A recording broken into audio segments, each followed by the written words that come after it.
Well, good evening and welcome to the Roar Rundown Sports Podcast. I'm Chris Gade. This is Zach Cloud, and this is Weston Bailey. I forgot what episode this is because it's been a long time since we've been back. We can take these off now. It is today, as of the day we have been filming, we got to experience the total eclipse that came through much of Arkansas, came right through Arkadelphia, and it was a total eclipse for, my guess, 2 or 3 minutes. It was pretty awesome. That was pretty cool to be able to experience it, and y'all didn't look at it, Oh no! with the naked eye, did y'all? No, yeah, made sure we had our glasses on the whole time. That's good. That's good. Well, I didn't either, but yeah, so that was pretty cool. So, but it has been a long time since we've been together. Weston, you abandoned us for a while. I know it. But we haven't had an episode in almost a month, and we're back into speed. The reason why we didn't have it the week after episode, my guess 22, again, it's been a minute, that was spring break for us. So we weren't going to be here.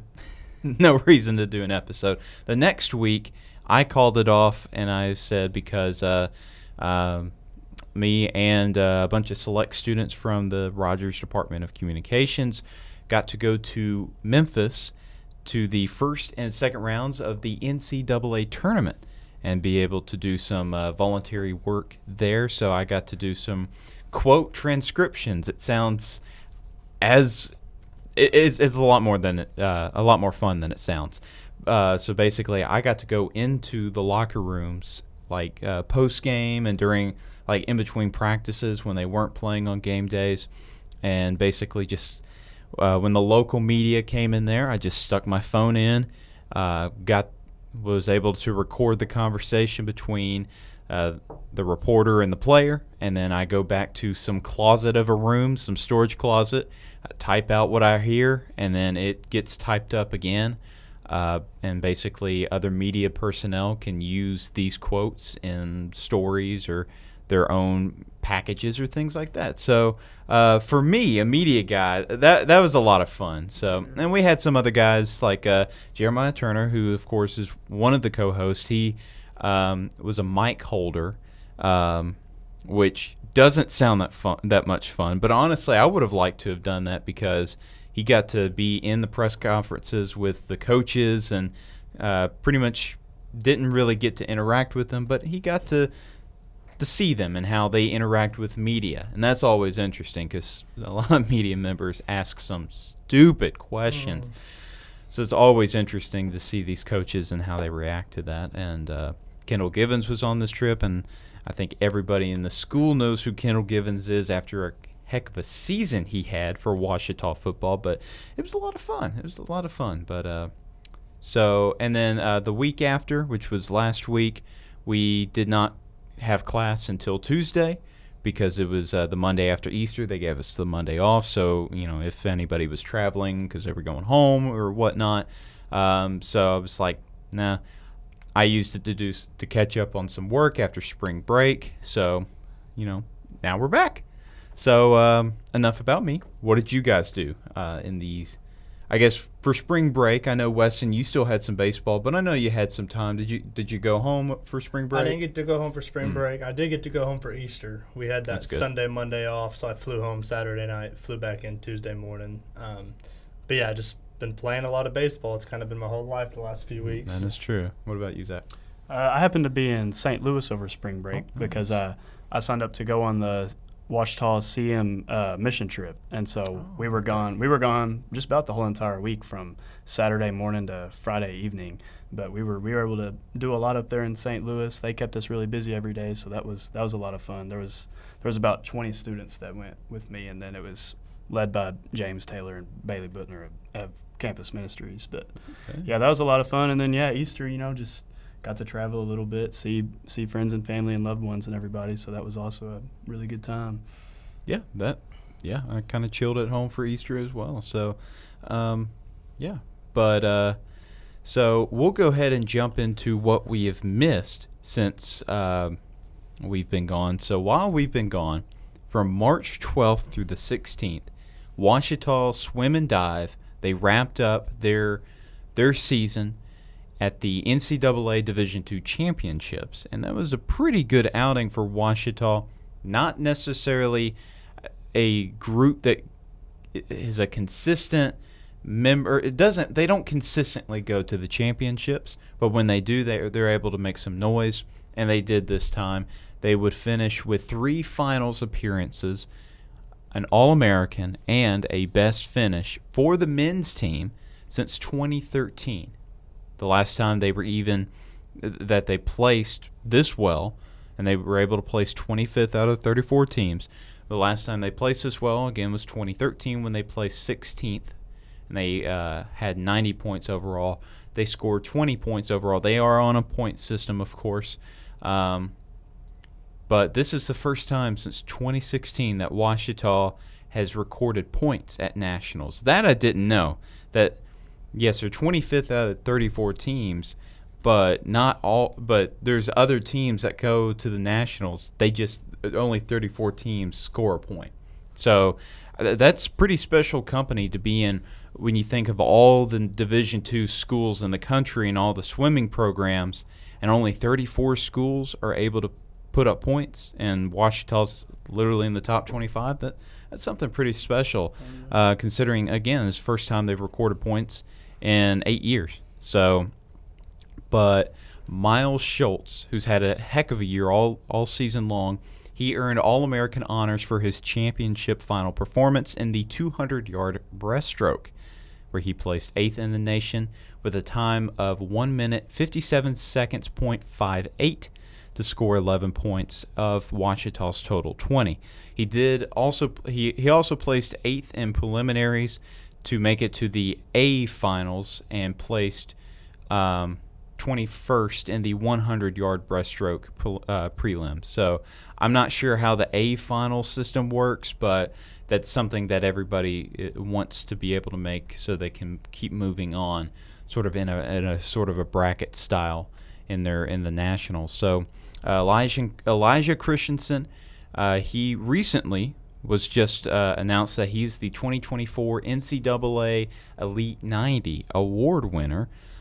He made it to the Consolation Championship final for the 200-yard butterfly, and he took home 4th place, 12th overall. He added 5 points to Ouachita's total score. He would finish 9th in the prelims. He did miss the A final by .11 seconds. That's that margin. That's tight. But he would place 29th in the 200-yard freestyle. Zambor Budoso, he placed 5th in the Consolation Championship final, which is 13th overall for the 400-yard individual medley. He placed 9th overall in the prelims, and he was just .12 seconds out of the championship final. That hurts more than losing by a whole 5 seconds. That's got to sting. But he also finished 18th in the prelims for the 200 IM and 18th in the 200-yard breaststroke prelims. So, and he's been quite of an addition because Zambor, he didn't join the team officially, or he didn't start performing until this semester. So he's only been performing at least in meets with Ouachita since January. So that's pretty special. But probably something even more special out of this, Dee Christensen. She was the only female swimmer from Ouachita to make it to nationals, but she's the first Ouachita female swimmer to make a national championship appearance since 2011. A 13-year gap, and Dee Christensen breaks it, and she competes in the 100-yard butterfly. She placed 22nd in the prelims. Regardless of how you finish, I mean, that's incredible to be able to break kind of a streak like that, a 13-year streak. But congratulations, Dee.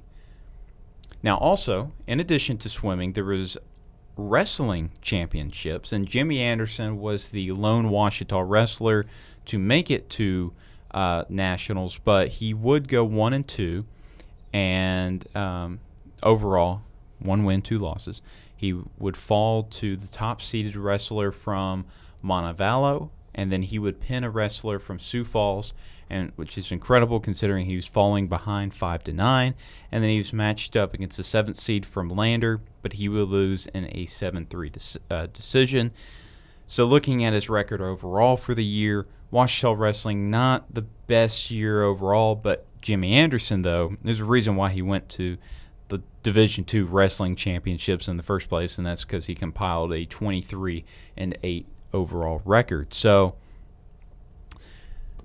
again, those were some of the major competitions outside of just individual games that happened while we were gone these last 3 weeks. But looking at the teams that compile records, their records over these past 3 weeks, men's tennis, they went 4-7. Women's tennis went 3-5. Softball went 6-12, and baseball a solid 11-7. So tennis. So we're not going to look over every single one of those games. We'd be here for a couple of hours. But just over this past week, that's what we'll focus on. So just on this past weekend, Friday, women's tennis, not the best weekend. They would lose 1-6 against Southeastern Oklahoma State. And Calderova, who's been one of the leaders for Ouachita's women's tennis team, she was the only Tiger to earn a point, and that was in singles. So men's tennis, they, a bittersweet weekend. They would play and lose at Washburn on Saturday, and Washburn's number 5 team in the country. Ouachita still ranked at number 21. They would lose 3-4, and Washburn is a pretty solid performance considering that Washburn is the highest ranked team that they'll play all year long. So and they did pretty well considering they still lost. The duo of Lager and Doctors, they were the only ones that earned a doubles win for Ouachita, and then Blanchard, Exner, and Lager, they would earn their wins in singles. Now, men's tennis, like I said, it was bittersweet because they would bounce back to beat William Jewell on Sunday, the eve of the solar eclipse, and they would win every doubles and singles match, winning 4-0. All right, so that's enough of me. Because Ouachita softball, they played and they would lose their series to Harding. They would lose 6-8 on Friday, 1-5 on Saturday. But in their second game of the doubleheader, they would win. Or actually, I think this was the first game of the doubleheader, but they would win. And one of y'all take it from here. I mean, it was a pretty good performance. Yeah, it was really good to see us be able to win a close one that came down to the wire. But we did win 7-6 on Saturday. I'll just kind of recap some of our girls that kind of had most of our production that game. Lauren Lester, she led us with 4 hits and 2 RBIs, and Marley Huddleston, she also had 2 hits and 2 RBIs. And then Remington Adams, she had 1 run, 1 hit, 2 RBIs. Bailey King also had a run, a hit, and an RBI. And Aaron Williams had 1 run and another hit. Kennedy Wilkie had a run and a hit. Hope Johnson had a run and a hit. And Maggie Huddleston, she earned her second win of the season, and she also had a run, 2 hits, and she threw 33 pitches over 3 innings, so that's also not bad at all. Yeah, RBIs all around first of all, but she came in after I think Harding had already hit 1 or 2 home runs in that game, and she only allowed 1 run, 2 hits, only walked 1 batter in 3 innings. That's pretty solid. Yeah. Now, Ouachita baseball. Now, you guys, not as great of a weekend against Harding as you guys would have hoped, losing the series 1 win to 2 losses. But you guys would come away with a win on Saturday, I believe. So tell us about that. Yeah, it was definitely a disappointing weekend for us. This week, every game was tight. Friday night, we lost by 1 run. The Saturday game that we won by 1 run, and then the second game Saturday, I think we lost by 4 or 5. It kind of just got away there at the end. Just a disappointing weekend. I know everybody is kind of ready to put it behind us. What was really cool to see though is when we were really desperate to get a win and not get swept, because we always preach that we don't get swept. Joseph Bolin, who's actually one of my best friends, he had a go-ahead 2-run bomb on a 3-2 count with 2 outs in the top of the 9th. And that's what won us the game, and that was a pretty cool moment, probably the highlight of the season, even, for me just to see him, do that. I know that was an awesome feeling. It's just kind of been, so far one of those seasons. We're not doing as well as we kind of expected to. We're, not, sweeping series that we expect to. We're dropping series like this that we easily could have won, and, but we're hoping to really get hot on this back, third of the season and really get hot when it matters. And I promise you, as long as we take care of business and get into the tournament, not a single team in the conference wants to see us in the tournament, especially if they're a higher seed than us, because I think every other team in the conference knows that we are definitely better than how we've been playing lately. And so once you get in, anything can happen.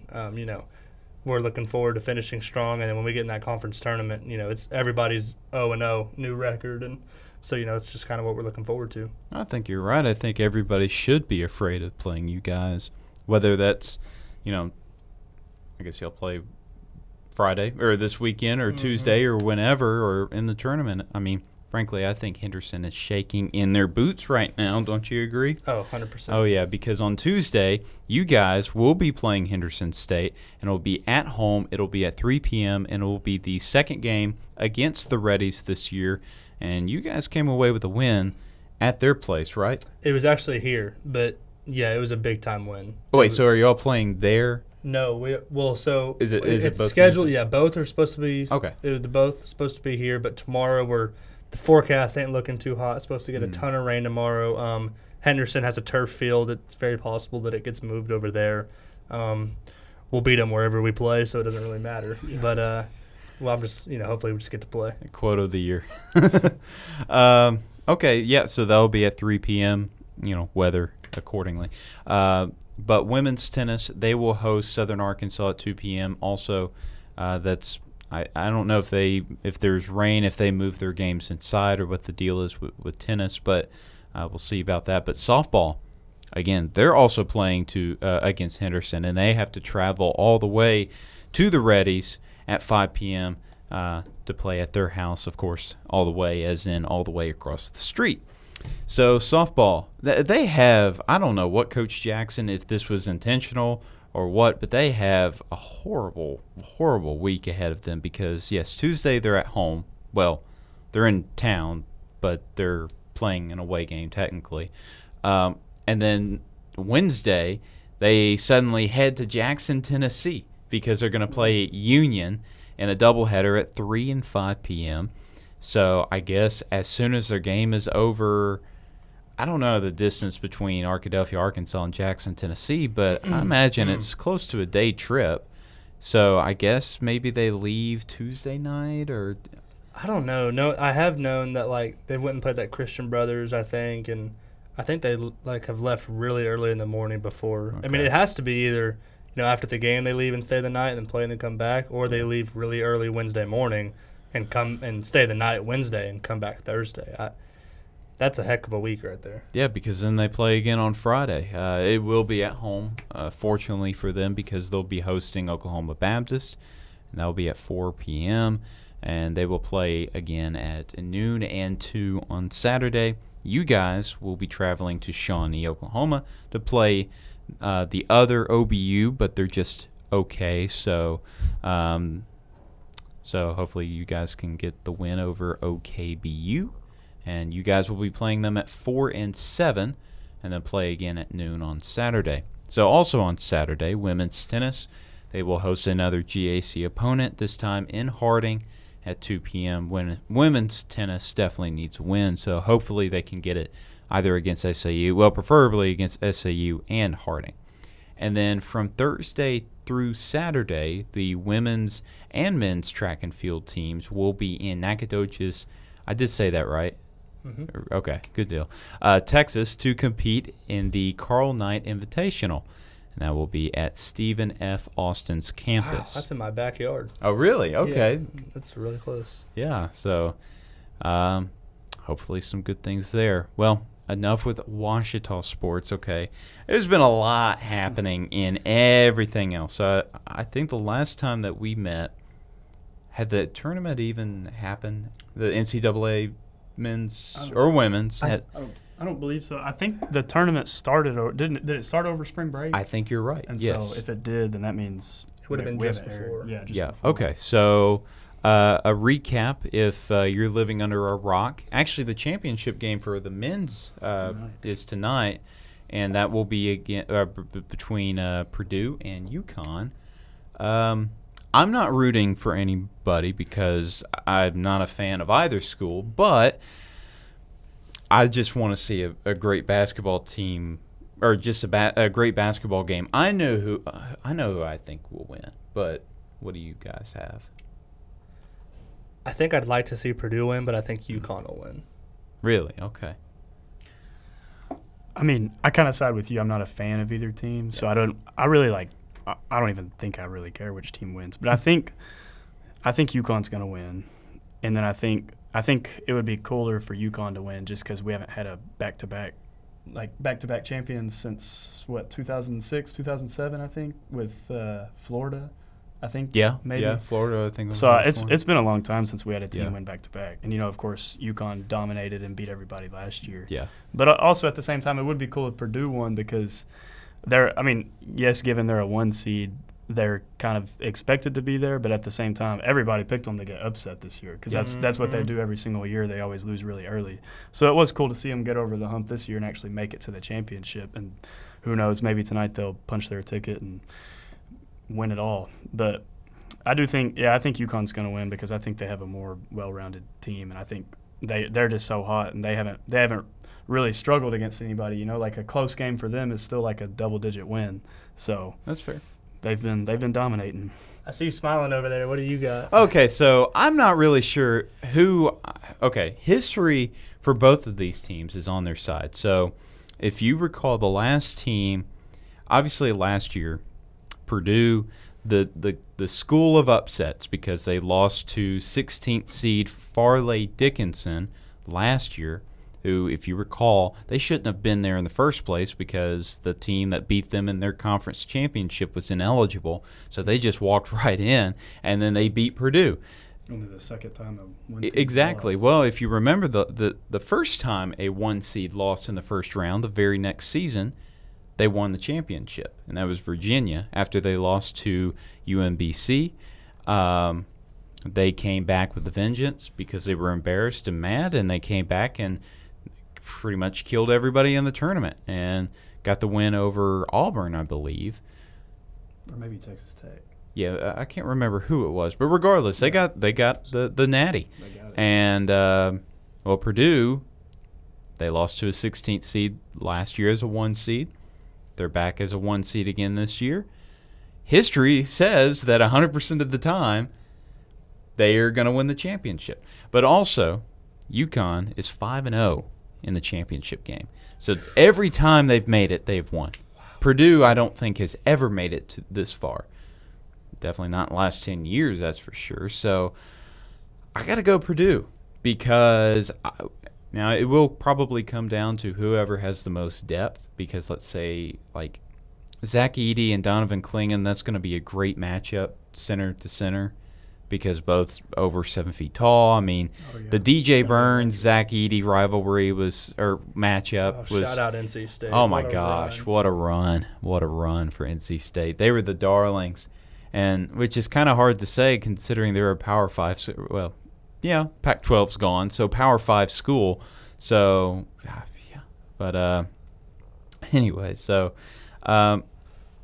I gotta go Purdue. I think I'm gonna go with the history of the 1 seed losing to 16th seed, and I'm gonna, I'm not betting any money because I've already lost some money, $2.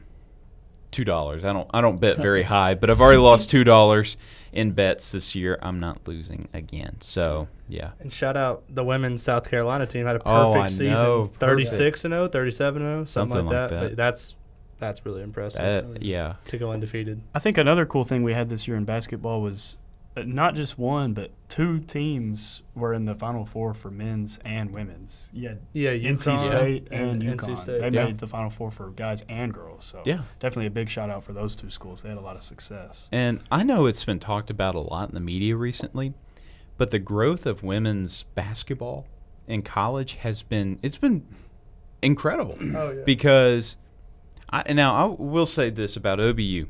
I think for the last couple of years, OBU women's basketball has had the upper hand on the men's basketball team.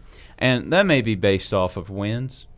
Or, women's basketball has been better than the men's these last 2 years. But the attendance definitely shows that, because I know the women's game is earlier in the day, but the fans come out. And, maybe it doesn't matter when they come, but they're there. They don't always stay for the men's game. But it's because they want to see players like Lainey Mears and Madeline Tipton and Grayson Fairless. They want to see them ball out, and they have all year long. And of course, your favorite women's basketball player, Joey Babel. Well, she's an MVP for real. Right. Yeah. But but I think it's kind of the same thing in Division I, because 28 million people watch the Iowa-South Carolina game. Yeah. Most watch basketball game in college. I think college sports ever. I don't know how it matches up to games watched for the NBA. I think more than 28 million people have watched maybe Michael Jordan in the 98 finals, but I'm not sure. But for college basketball, that's incredible. Yeah. And then outside of your favorite team, could you name 5 players that are great men's? Not until this year, probably. Yeah. Well, I'm talking about for the men. The argument now is we all know probably 5 women's players now. Yeah.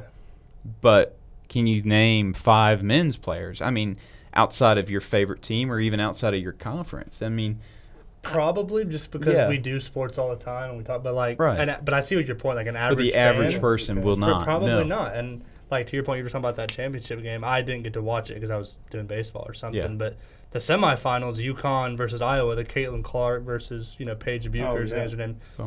That's the first time I've sat down and watched a women's basketball game in a long time, and I was glued to my seat. Yeah, it was an awesome game, and those 2 players, especially Caitlin Clark, now that she's done, I think set the tone for women's basketball and really, revolutionized it. And she's going to go down as generational and one of the best ever to do it in college, at least. Mm-hmm. And I'm with you. I think it's really cool that all the numbers that women's basketball was getting this year and women's sports in general. It's been really cool to see, for sure. Yeah. And I don't know if y'all caught it, but after the game, and I didn't watch the championship game either, but I saw that Dawn Staley, the head coach for South Carolina, she said this about Caitlin Clark. She basically said, thank you for doing what you did for women's basketball and women's sports in general, and saying that she basically put the entire sport on her back and accelerated it and helped grow it. And there's going to be a lot of girls out there that want to play basketball because of a player like Caitlin Clark, but you can't ignore the impact of players like Angel Reese. I know that either you love her or you hate her, or you like her or you don't like her, but regardless, she's had a tremendous impact. Same with Flau'jae Johnson. Thing, put the sport on the map. Yeah. I think it's really cool when we're talking about something like Caitlin Clark right now, just for example, when someone who's being this impactful is also such a good person. You don't see him, getting into trouble and stuff like that. Like someone for, young girls to look up to. She was competitive as crap on the court, but off of it, she, just seemed nice as can be. And I think in any sport, any level, it's awesome when the best player is also the best human. Yeah. Yeah. And I think it's going to help the WNBA a lot because, they're as a league, they've been stagnant, but I don't always know when their season starts and when it ends. I don't typically know that the season's even started until it says, championship games tomorrow night. It's like, oh my goodness. But I think even if Caitlin Clark goes to a terrible team, because she's number 1 overall pick, no matter who it is, even if they have an all-star point guard or shooting guard, they're going to take Caitlin Clark.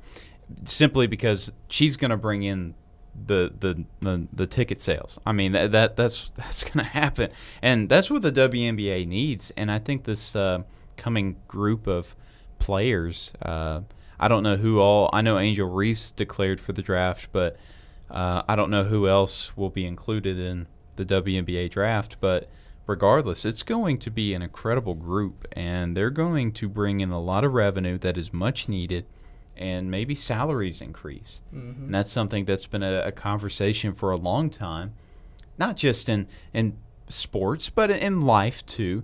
But I think in basketball, the pay differential is glaring. I mean, there's not a WNBA player that's making $1 million in 2 years, I don't think. Yeah.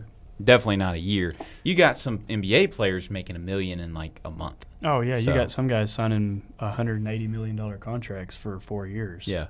And like Tobias Harris is on that I don't know if you don't even know who Tobias Harris is. Oh, yeah. He's on a massive deal. He's like the third, fourth best player. And he's on like his team. he's a good mid-range shooter. Yeah. Well, That's like it. And I'm not, we're not going to sit here and say who deserves to get paid more. I think No, yeah. women, if they're just as good, but it's just the matter of fact is, the ticket sales and the revenue that the sport itself brings in. And just to your point, like what you're saying, when players like Caitlin Clark get drafted, it's going to do nothing but bring in more ticket sales and more revenue for the team. And, I think as we start to kind of hitch on and watch more women's college basketball and the players, are exciting to watch, it's just going to continue to revolutionize the sport because, we're all going to next year, we're going to be like, well, I wonder how Caitlin Clark's doing in the, WNBA. Yeah. It's just more clicks, more views. And so, I think you're absolutely right. I think it's 100% trending in the upward direction. Oh, yeah. It's green grass from here. They got nowhere to go but up. Yep. I think her debut, her season debut, will be probably the most. That my prediction is whatever. I think they said Indiana, the Indiana Fever, probably have like the worst record. So they'll probably. I think if they haven't already determined the draft order, she'll be going to Indiana. But regardless, my prediction is that her season debut, her pro debut, that is going to be the most watched WNBA game ever. And then from there, and let's say Indiana somehow, I know they're not very good, but let's say they somehow make the playoffs and somehow make the championship game. That's going to be the most watched championship game ever. There's going to be some of those games are going to be well over millions of views, and that is what the WNBA needs. For sure. Well, if y'all want to switch topics real quick, talk a little NFL. There's two things I want to talk about. Number one, the NFL draft coming up. During football season, we talk prospects all the time. Yeah. I'm looking forward to that. And another thing, I was just looking at Zach's computer with the Stephon Diggs sticker. How do you feel about that trade to Stephon Diggs to Houston? Well, yeah, and that's your team, right? Mm-hmm. Yeah, you're a Texan fan. They're looking good right now because they've got returning guys from last year's success, and then they added star power from Stephon Diggs and Joe Mixon. Mm-hmm. But I'll say Danielle Hunter as well, yeah. But I don't know. I just got to everybody's really high on Houston right now, and I'm really hoping Stroud and Dell and Nico Collins. I'm hoping they carry their success they had from last season into this year because, given the fact that they're really young, I know it can be kind of hard to predict. I guess if they're going to continue to play at the level that they were playing at, but I definitely hope they do because especially a guy like C.J. Stroud, he got really hot last year. Going ended up winning a playoff game. I think it was one of Houston's best years they've ever had, and then added the stars, added the names that you need, I guess, to make you one of the powerhouses in the league. So. Yeah, they've definitely got a real shot to be really legit next year. I guess, talking about the draft, I have a question for y'all. It seems pretty clear to me. I don't know how y'all feel that Caleb Williams is probably the consensus 1-1, to the Bears. Yeah. But who between Drake May and Jaden Daniels, who do y'all think, if you're the Commanders at number 2, who are y'all taking? I've got Jaden Daniels. I will say it's probably because I watched a lot more of Jaden Daniels than I did Drake May last year because Jaden Daniels at LSU, playing against Arkansas and just playing in the SEC in general, that's most of the football I watch. But then also given the fact he won the Heisman, he was just electric last year. He could do it in every aspect of the game, either on air or on ground. He could. It was really hard to find weaknesses in his game, I feel like. Yeah, I know. I've heard a lot of things about Drake May and how he's inaccurate. But the last time a North Carolina quarterback went that high that was drafted by the Bears didn't turn out very well, especially considering they passed up on Mr. Patty Mahomes. Yep. But and Washington, Sam Howell, who they just traded, was also a North Carolina quarterback. So to me, I don't. It's a weird trend, but I've never seen a team move on from a guy. I think where you play college is actually a big deal for scouts. It's a bigger deal for the average fan because it's like, oh, he played in a terrible conference. No, for a scout, I think they consider the ACC an inferior conference compared to the SEC. That's the truth. Yep. I mean, it is. Just facts. Because there's, LSU is a much better program than North Carolina for football. And so Jaden Daniels is my pick, and I just think it's because he's got the conference leg up over May. And last thing, just to go back to basketball real quick. Yeah. I know y'all are both huge Arkansas. Oh, John Calipari! I don't I'm not I don't watch a ton of Arkansas or college basketball in general, but I saw it blowing up, so I knew it had to be a big deal. I mean, just what do y'all think? Talk to me like I'm a dumb person. Well, obviously my outburst should have told you, but Zach, I'll let you do it. Yeah, I'll just say this about Calipari.